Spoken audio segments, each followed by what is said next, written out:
We've actually spent a huge amount of money creating a DVD that we really think is something that non-Christians can watch with credibility. So the values in terms of producing it were very high.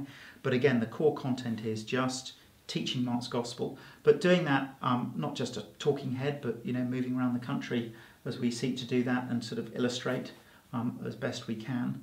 But yeah, so there is a DVD there, and that's particularly helpful for maybe mums groups where a young mum has just done absolutely brilliantly with 3 young kids to get her friends to come along. She can just put that in the DVD and play it.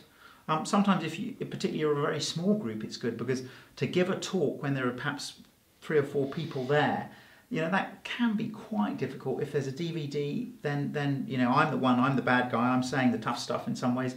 You can just chat about that.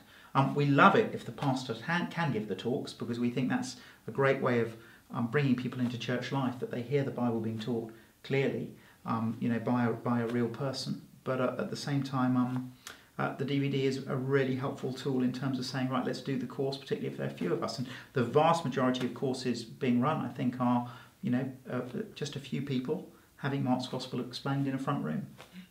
So it doesn't necessarily need to be in a big church hall or event kind of thing. I could look at the DVD with my friend. Yeah, absolutely. Over coffee, absolutely. And the key thing is the courage to say to your friend, let's get the Bible open. Do you want to look at the person of Christ in Mark's Gospel? What are your questions? But again, the key thing is a conviction that the Gospel is the power of God, and that as I bring people to, in this case, Mark's Gospel, they will meet Jesus as he walks off the pages. Once I've got that conviction that this is the power of God, then what I'm going to do is learn and learn and learn as I seek to do that. But look, first time you run Christianity Explored, there'll be lots to learn, and people will be there and they might ask questions, you won't know the answer, but each time one runs it and goes through Mark's Gospel, one's learning.